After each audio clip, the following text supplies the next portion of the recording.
In our first story, the George Walker Bush Highway was completed in 2012, fitted with street lights as well as wire nets in the median to prevent unauthorized pedestrian crossings. The installation of the nets was critical to deal with possible vehicular knockdowns.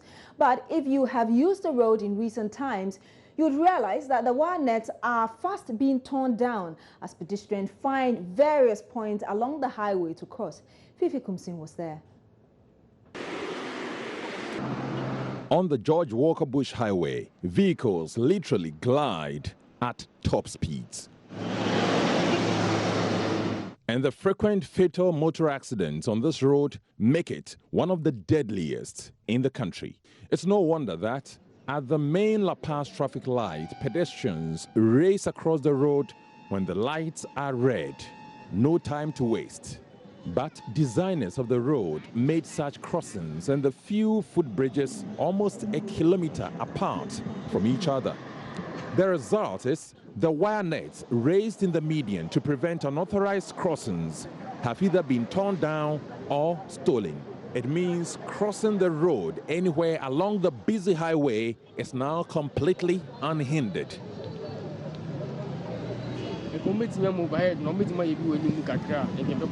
But I'm here an old one that would say too much. Before in time for any more, I'm afraid you won't change. It's a deal. They say, buy him to bed more and get up one. But I'm here anything would say too much. Now, already, almost a kilometer of the wire nets is gone. And with officials making little effort, if any, to protect such public property along the road from being stolen, the rest will only remain for as long as there are no thieves. Fifi Kumsin, George Walker Bush Highway, Accra. Now, the co-chair of the transition team on the NPP side, Yao Osafumafu, says allegation of recruitment into the security services, sale of government property and other issues have come to the attention of the incoming administration and wants the matter looked into. Yao Osafumafu raised these concerns at the first meeting of the transition team today. We have heard from the grapevine a few things which have become our concern, talking about the incoming government team, the transition team. For instance, we have heard about ongoing recruitment into the security services now, which we hope is not true. We've heard of conversion of temporary staff, of political assistants, and some of the staff we took on into permanent public servants. We've heard of award of new contracts after the election results are announced on the 9th of December. We've heard of procurement of sales and national access also after the results. We do not want to believe that these allegations are true. I personally, I don't. And therefore, I'm asking my colleague, the Chief of Staff, that after the election and the results have been declared, and the change is not from the government handing over to itself. There are two modes of transition. One transition is the government handing over to itself, as it happened to us in 2004 and happened to NDC in 2012. But in 2000 and 2016, the government handing over to another political party's government. The system is a little different. We need to be cautious, we need to be transparent, we need to be candid, and we need to be factual. We are therefore appealing to our colleagues that within this period, if there's anything that needs to be done, consultation have to be brought on board. Consultation meaning that the office of the president-elect is there, and if there's a need for an agreement to be concluded, it is only fair, and it's international convention that you bring in the in-waiting government, discuss, and get a green light to carry it out.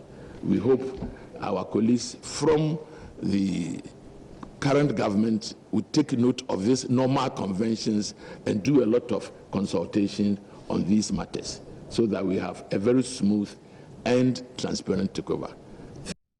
Meanwhile, Chief of Staff Julius Deborah says handing over notes will be ready by Monday. Transitions, as we've seen in the past, sometimes, comes with a little bit of heckling here and there, but this time around, both of us from both sides of the divide have agreed in principle that we have to try as much as possible for this to be one of the smoothest transitions that we've ever experienced. We're doing that with as much transparency as possible and as much openness to each other. Now, one of the main reasons why we are here today is to establish the various committees as required by the law, and then to also agree amongst ourselves other subcommittees that we think will be very relevant as far as the transition is concerned.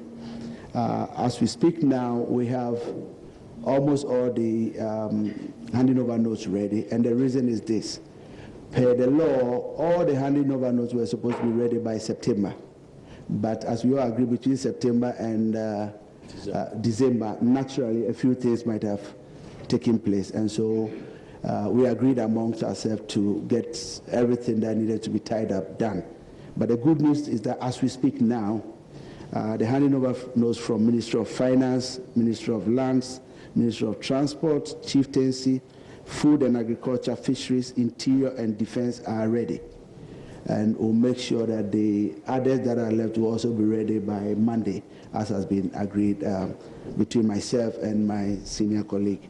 So they will all be ready, and then based on that, we'll decide on how to proceed after the maiden meeting. So basically, this is from our side what I want to get across, but we also want to draw the attention to the various spokespersons from the two sides, that in order for us to, I believe, I don't want to say the media, but I believe some people will want us to continue the campaign mood.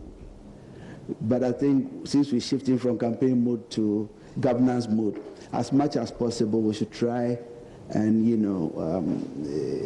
control what we say so as to ensure that the transition does not veer off from the responsibility that we have to the normal things that goes on. And so we've resolved, the two leadership, that the two spokespeople, if there are anything you are not too sure of, please clear with either myself or Honorable Safo, so as to ensure that we are making sure everything goes as planned. Now, this year's general election has seen some of the most shocking parliamentary results in Ghana's politics. Popular incumbents who were seen as impossible to defeat were floored by a number of new faces. In Dade Kotopon, for instance, NPP's Vincent Odotai cleared Ni Amasanamwale from the seat after the NDC had held that constituency for 12 years. In the central region, a popular face like Hannah Tete in Ewutu Senya also lost her seat. New entrant George Anda and his colleagues this morning shared their views on Joy FM's Super Morning Show. Everybody within the NPP and for all Ghanaians who voted for change, they must buy into, they must understand the vision of Nana Addo and Alhaji Dr. Bawumia, because they are the people that are leading us to the promised land. We are all in this country where we had some government appointees saying that their objective was to make $1 million. Okay, so it's something that's happened. That's what Dr. Oko is saying, that there's a precedent to it. There's a history to it. And indeed, I'm not sure that any of us here would deny that when we go out to the campaign, there's this level of perception that they think that all politicians are the same. Mm-hmm. You are coming here to come and make money. Okay, so that's why we will take money from you at this time. I mean, I will ask you to pay our children's school fees, we'll ask you to pay our medical bills, we'll ask you to counter our outdoor rents. I mean, anything that we can get from you before you go into office where they think that you are going to steal. If you are so keen to get into office because you want to make money, okay, that is not the way to go. Okay, I'm sure that the three of us here are keen to be able to make an impact in the lives of people that we have seen that we're going to serve. Now, generally, I respect the choice of Ghanaians. I respect the fact that our democracy is growing, and I admire His Excellency the President more for how far he has carried the process to this point.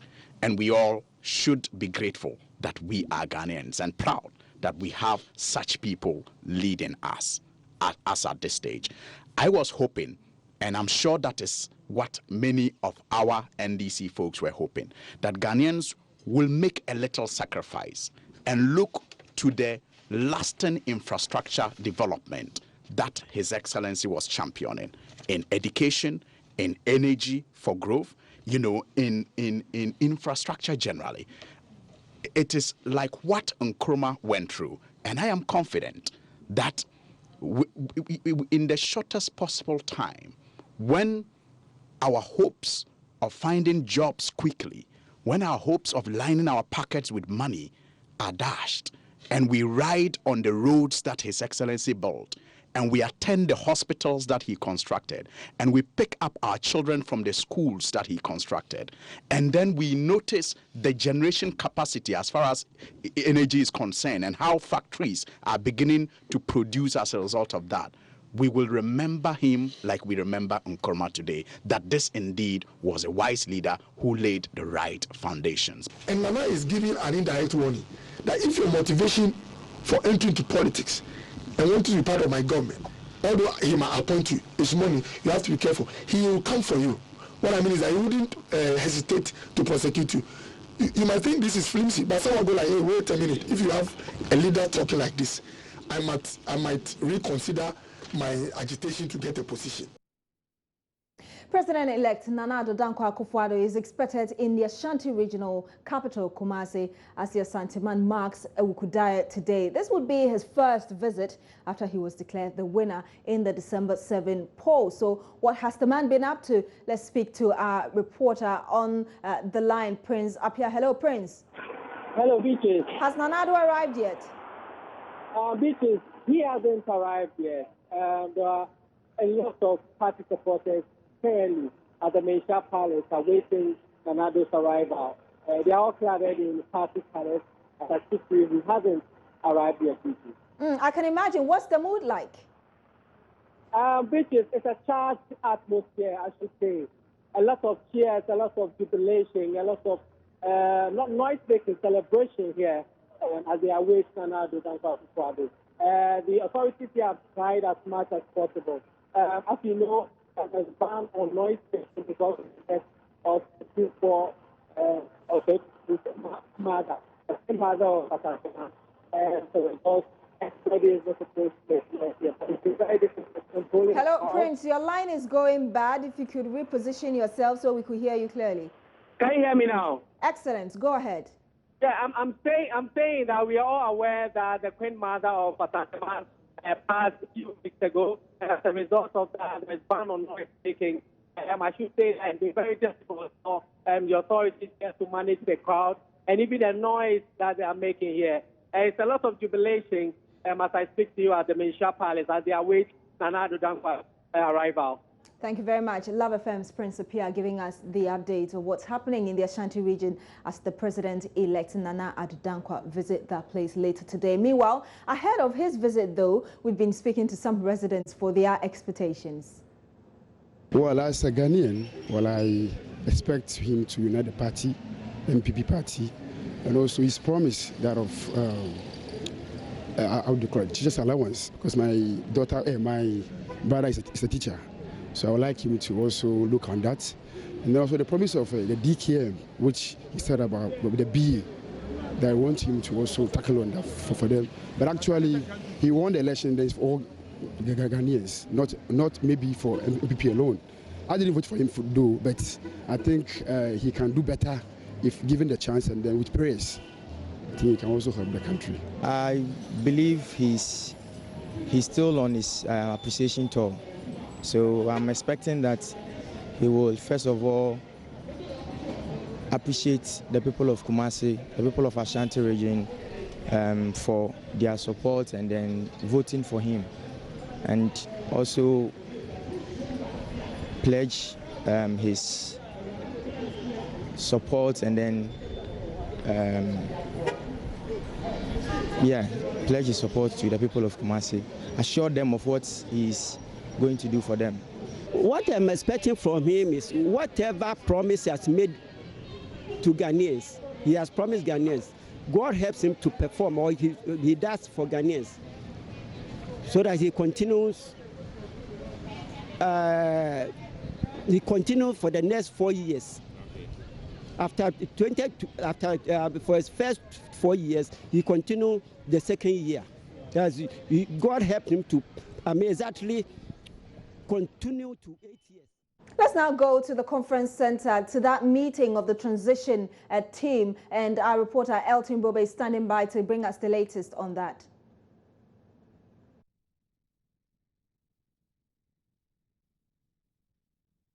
Thank you very much, Beatrice. And so we are coming to you live from the Accra International Conference Center. A while ago, there was that formal introduction by the co-chair of the transition team. On the ND side, Chief of Staff Julius Deborah, and on the MPP side, former Finance Minister Yao Osafo-Maafo, where some issues were said. For Yao Osafo-Maafo, for example, they've heard that government is in the process of permanenting some people who are on contract working relationship with some government institutions. There's also allegation that some state property and assets are being sold.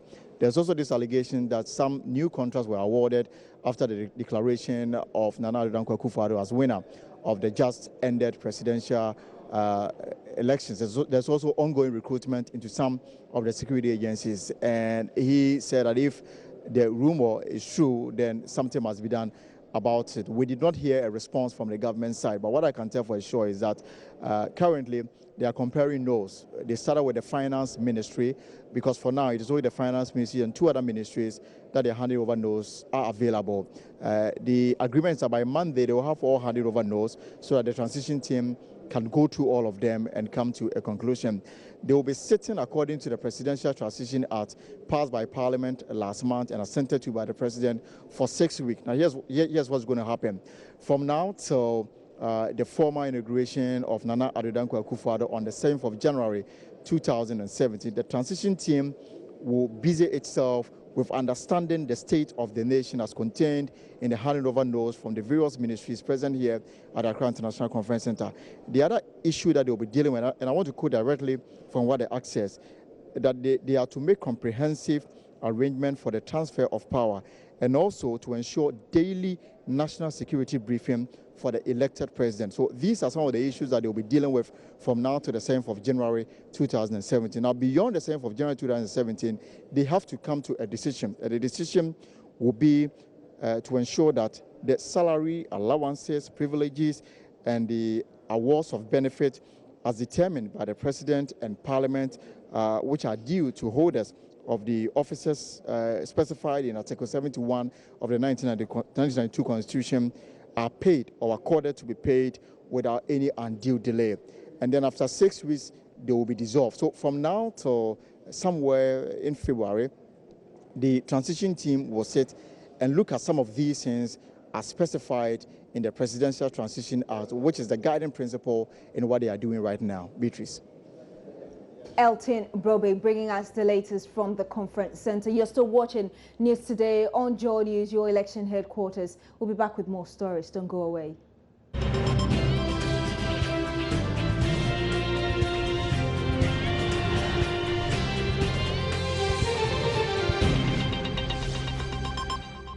It's exactly a week Ghanaians went to the polls to elect a new leader, Nana Addo Dankwa Akufo-Addo, as president.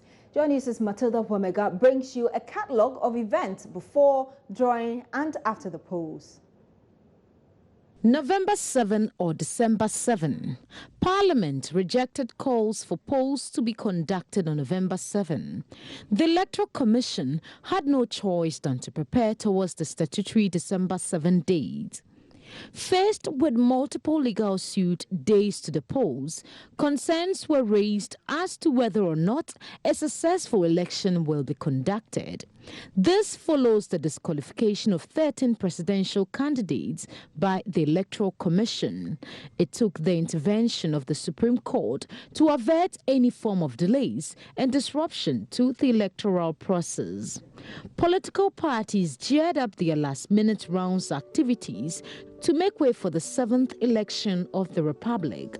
Local and international observers took their place to monitor the process, hoping that Ghana reaffirms her reputation as a model of democracy on the continent.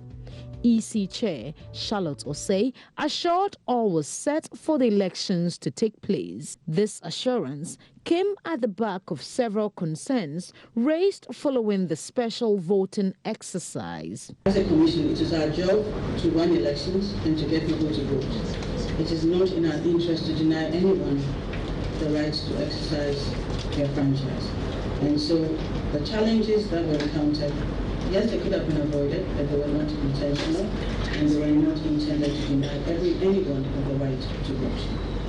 We're happy to announce that in spite of the challenges, there was an 80% turnout in the special voting exercise. And this is consistent with the turnout numbers we're expecting in this year's election. Now to the elections tomorrow. We are expecting a total voting population of 15,712,449 voters. 499 voters. Voting will take place at 28,992 polling stations in 275 constituencies across the country. We are deploying about 148,000 election officials to conduct the polls and to manage the collation centers. We are receiving support from about 64,000 security personnel to ensure a safe and peaceful environment for all voters to exercise their franchise freely and without intimidation. There will be a total of 70,709 biometric verification devices that use at the polling stations. There will be 2 BVDs per polling station with sufficient backups at the district offices to deal with any unexpected challenges with any of the devices. The race was expected to be tight between the incumbent John Dramani Mahama and the opposition leader Nana Addo Dankwa Akufo-Addo. Voters began lining up at polling stations before dawn on Wednesday to elect parliamentarians and the next president. From the 275 constituencies in the 10 regions of the country, news report on the exercise trickled in when the polls opened at 7 a.m. Very little and isolated incidences was reported across the 275 constituencies. From one press conference to the other, all election observers, security agencies calmed the nerves of Ghanaians who waited anxiously to know the outcome of the polls. The Situation Room, led by the National Peace Council, took the following interventions: visit to some polling stations in Accra to assess the general conduct of the elections, visit to the headquarters of the Electoral Commission in Accra, first to assess the collation, certification and declaration of the results of the elections, second to engage the EC in respect of the perceived delay in the declaration of the results and encourage them to expedite action. A number of press conferences were held to provide situational reports on the elections and to generally appeal for calm and contribute to the management of the post-election environment. The political parties, the citizens observers, the citizen observers, the media and the security forces for their respective roles in ensuring the success of the electoral processes thus far. We are mindful, however, that the process of collating the result is still going on, and our final assessment of the entire process will be contained in our final report.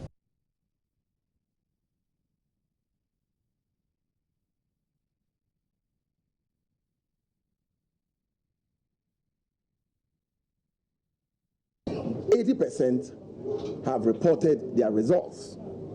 And we are confident lead that the to remaining in a comfortable 20% lead and cannot cruising to overturn victory. The new National Democratic Conference declared themselves. So I am telling you on authority from the pink sheets obtained from the polling stations is that this is where the results declared at the polling stations collated together on our own collation sheets, para vote tabulation leads the election to. And we think it's about time that we call on our opponents to concede and congratulate. We have invited you here this morning to react to a press statement, a press conference that was addressed by the campaign chairman of the MPP a few hours ago. Ignore that press conference because our total tally of votes show a comfortable lead for President John Dramani Mahama. But we will wait for the Electoral Commission as the law mandates and in line with our decisions at IPAC for the declaration of the results to be done by that legitimate body. The pressure then started mounting on the Electoral Commission to declare results of the polls. From reports of overvoting and hacking of the Electoral Commission's website, the EC announced the results. Elections, the total votes cast was 10,781,609. Out of those, we had rejected ballots of 166,248, which is 1.54%. We had total valid votes of 10,615,361. Our turnout was 68.62%. Now, for the candidates, Mr. Ivor Kobina Greenstreet of the CPP had 25,395 votes, being 0.24%. Mrs. Nana Konedu Ajiman Rawlings of the NDP had 16,878 votes, being 0.16%. Mr. John Dramani Mahama of the NDC had 4,713,277 votes, being 44.40%. Dr. Papa Kwesi Ndum of the PPP had 105,682 votes, being 1%. Mr. Nana Akufo-Addo of the New Patriotic Party had 5,716,026 votes, being 53.85%. Mr. Edward Mahama of the PNC had 22,214 votes, being 0.21%. And Mr. Jacob Osei-Yeboah, an independent candidate, had 15,889 votes, being 0.15%. On the basis of the foregoing figures, and by the power vested in me as the chairperson of the Electoral Commission and the returning officer for the presidential election, it is my duty and my privilege to declare Nana Addo Dankwa Akufo-Addo as the president-elect of the Republic of Ghana. Thank you. God bless our homeland, Ghana. I know that this is not the outcome that we wanted and we had hoped for. But I say to you that this day should not mark the defeat of your role in this nation's political process. We must do our part to ensure that the progress of all our past governments, from the very first one led by our nation's founder, Dr. Kwame Nkrumah, to this most recent one that I have led, continues, because progress does not happen all at once. It takes time and dedication. And we'll do all in our power to live up to your hopes and expectations. You have not elected me to serve one party, but to serve the entire nation. The President of Ghana is president for every single Ghanaian, without discrimination, malice, or ill will to any ethnic group or political or religious affiliation. Whether you supported me or not, whether you campaigned for me or not, whether you voted for me or not, I can promise you one thing. I will do my best to serve your interests.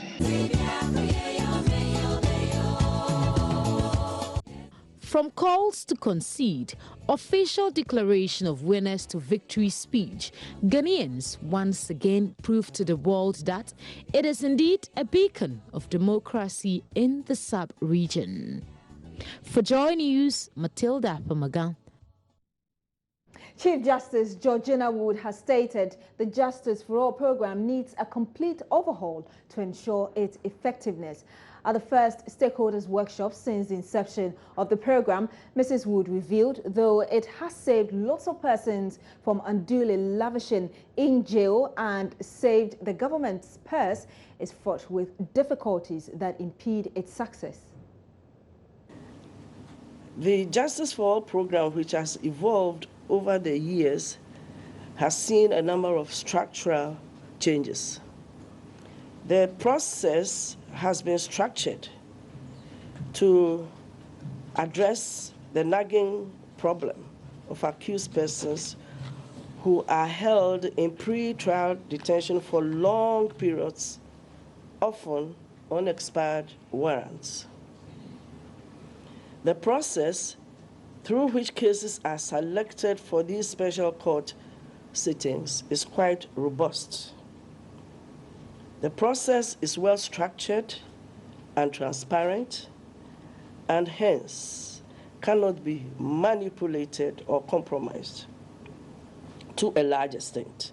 I must say to a large extent because we are dealing with human beings and there is no perfection in any human system. Yes, so watching News Today on Joy News.